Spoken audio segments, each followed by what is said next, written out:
Olá, amigos. Vamos dar início aí a mais um ciclo de vídeos, dessa vez contando experiências minhas no pós-Catoca. Estão lembrados que no último vídeo de Catoca eu fiz menção ao fato de que o meu período de gestão, meu período como diretor-geral do Catoca havia terminado e eu também havia decidido não continuar a minha relação laboral com a empresa que eu estava representando, que era a Odebrecht. Então, me lancei no mercado angolano, uma decisão difícil, mas felizmente deu certo. E cerca de uma semana depois dessa minha saída, eu fui chamado pelo engenheiro Paulino Neto, que então era presidente da IDIAMA, Empresa Nacional de Diamantes de Angola, me falando que tinha aí um desafio e queria saber se eu topava esse desafio.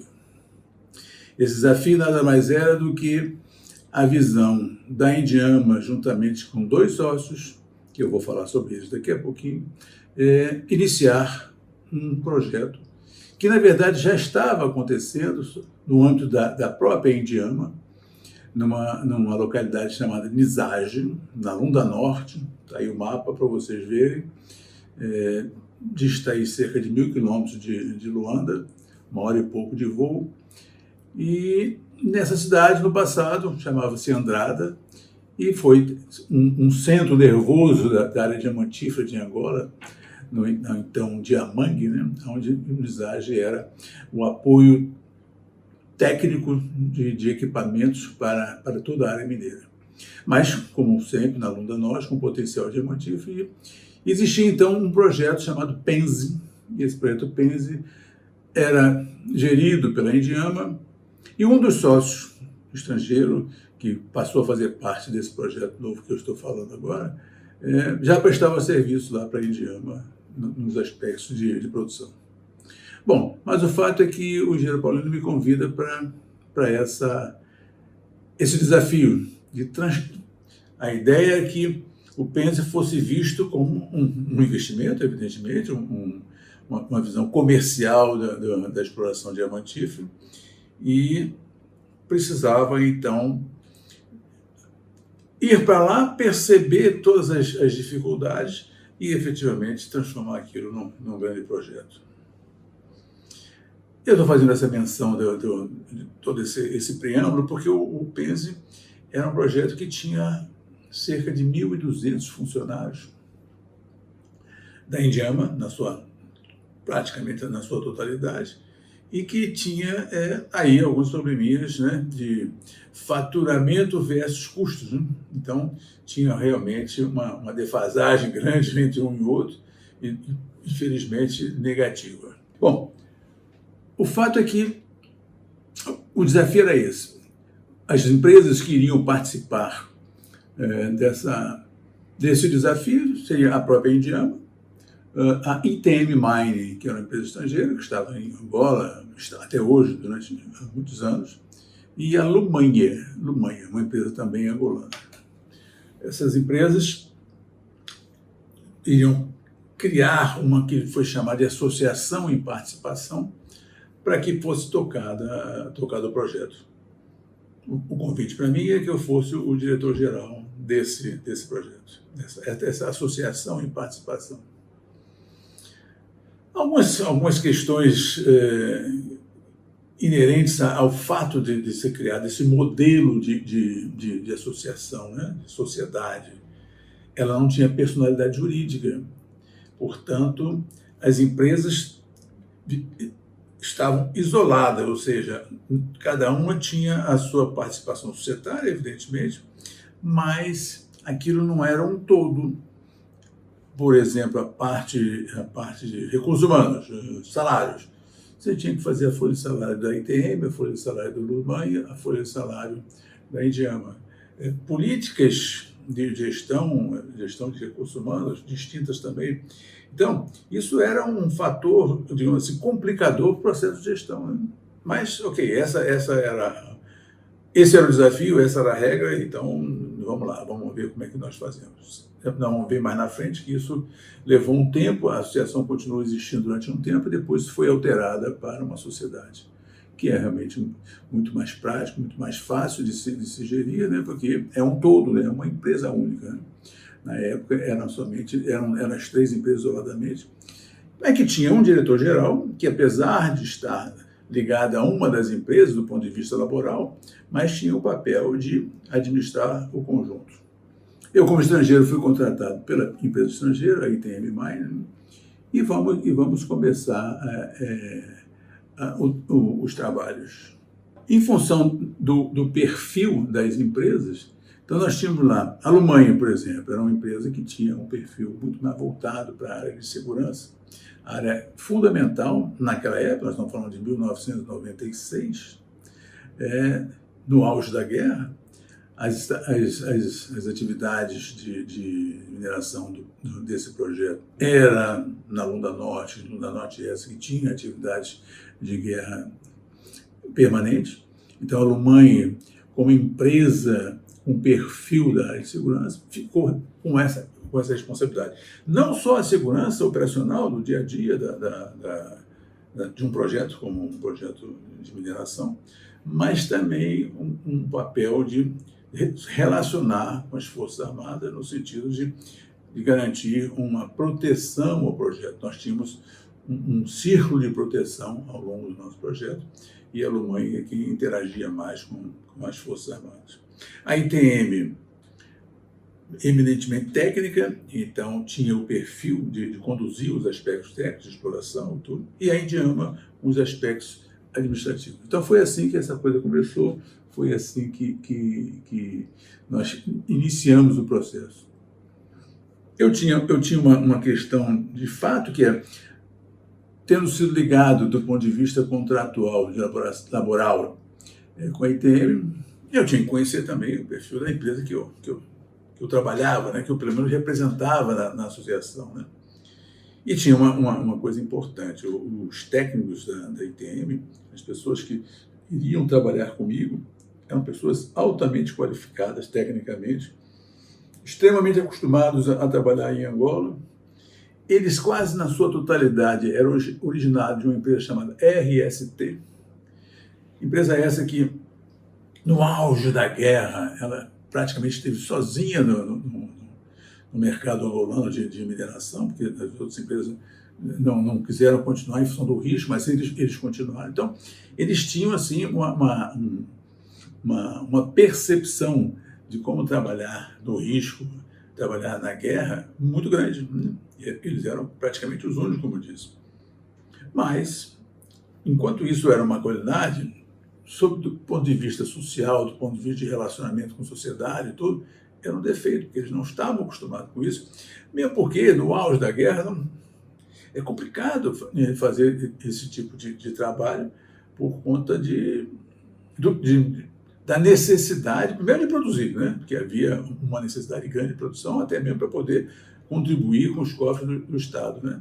E segunda, porque ações sociais no meio da confusão era muito complicado. Então, os técnicos da ITM não tinham esse perfil, né? Não tinham esse perfil. Eu estou fazendo essa menção porque mais na frente nós vamos ver que foi muito importante trabalhar o aspecto social. E aí era uma dificuldade que eu tive para poder ter essas pessoas contribuindo no processo de implementação de ações de cunho social. Mas isso é um assunto que nós vamos falar mais na frente. Muito bem. Feito essa abordagem, feito esse convite, feito essa provocação, na verdade, a mim, eu aceitei e vamos então iniciar o processo. Em primeiro lugar, aonde nós vamos trabalhar? Na fase inicial, de montar uma estrutura de apoio, qualquer estrutura, melhor dizendo. Os sócios não tinham instalações. E também não havia disponibilidade financeira para poder sair comprando coisas, né? Então a Indiama fala, olha, nós temos ali uma área que você pode usar para poder ter uma cadeira, uma mesa para começar a pensar. Me deram um lugar, só que esse lugar era um cofre, um cofre que a Indiama tinha, uma área totalmente fechada, sem janela, sem nada, uma porta aquela cheia de código. É grande uma estação, uma área bastante grande, mas eu sou meio claustrofóbico, foi um problema, porque eu fui sozinho primeiro para lá, logo em seguida a minha secretária foi também, então ficávamos nós dois lá dentro. Eu tinha um pavor daquela porta fechar, porque aquela instalação é totalmente vedada, você não ouvia nada se eu estivesse lá dentro, se eu quisesse berrar, ninguém ia me ouvir. Então foi um período assim, muito complicado de ali estar, mas foi assim que nós começamos, foi assim que nós iniciamos o processo de sentar, discutir, chamar pessoas para conversar, chamar fornecedor, fazer reuniões lá dentro. Mas no dia a dia eu vivia dentro do meu cofre, né? Que foi um período bastante interessante. Depois, né, o processo começou a ter um pouco mais de necessidade de espaço, então nós tivemos que realmente ir buscar outras alternativas, e está aí a foto do segundo escritório do projeto. Projeto esse que eu não falei o nome até agora, mas é um projeto Chitotolo, né? Depois eu vou contar o porquê desse nome, tem aí uma série de coisas interessantes para falar. E alugamos esse segundo andar aí desse prédio para começar a colocar as pessoas, né? Parte administrativa, financeira, enfim, algum apoio do pessoal técnico. Porque lá no Unisage, nós tínhamos as instalações ainda do Penza, né? Que estavam assim, bastante deterioradas e tal, mas era aquela que nós tínhamos. Então, começamos. E o primeiro passo que se fez foi exatamente fazer um estudo de viabilidade técnico-econômica, né? E esse estudo de viabilidade concluiu que, para poder ter rentabilidade do projeto, e em função daquilo que estávamos perspectivando a níveis de produção, em função também das informações técnicas que nós tínhamos de potencial diamantífero, de jazidas, teríamos necessidade de ter cerca de 600 trabalhadores. Primeiro grande problema, nós tínhamos de 1.200 no projeto Penza. Lembra que nós herdamos o projeto Penza para poder dar a ele uma outra forma de tratar, né? E aí, meus amigos, surge o primeiro problema. O que fazer com os 600 excedentes, né? Como é que nós íamos administrar isso? Na sua quase totalidade, essas pessoas eram funcionários da Indiama, enquanto o projeto Penza, todos eles eram ligados à Indiama. E tivemos que chegar a um acordo. A Indiama concordou de que, efetivamente, essas pessoas que eram excedentes tinham que ficar sob a tutela dela, sob a responsabilidade dela, sob a responsabilidade e ônus dela, né? Ônus no que diz respeito a salário, ônus no que diz respeito à ciência médica, ônus no que diz respeito à alimentação. Enfim, ok, tudo bem, está combinado. Tivemos que comunicar isso aos colaboradores. Fizemos uma lista, né? Quais os que ficam, quais os que vão para esse novo momento, né, da relação direta com o Indiama. Foi feito, foi comunicado e foi praticado. Isso foi já, quando deu mais ou menos março, nós começamos o estudo todo, dia 2 de dezembro de 96. Foi em março, os trabalhadores da Indiama, que foram lá para a Indiama, junto com o sindicato, enfim, criaram uma grande confusão, porque queriam trabalhar no projeto Chitotolo. Eventualmente não estavam satisfeitos com aquilo que eles estavam recebendo com a Indiama e tal, e começaram a criar aí alguns problemas. Problemas esses que culminaram com a paralisação total do projeto, no dia 18 de março de 1997, no dia do meu aniversário. Foi o presente que me deram. A partir daí começaram a existir negociações que duraram 105 dias no processo negocial. Mas essa passagem, todo esse momento que nós vivenciamos, eu vou fazer questão de participar para um segundo momento, um segundo vídeo, para que a gente possa realmente deixar isso com bastante detalhe. Por enquanto, não vamos ficar por aqui, estou dando só esse preâmbulo com relação a esse início do estudo todo. Fica para o próximo vídeo. Obrigado e até a próxima.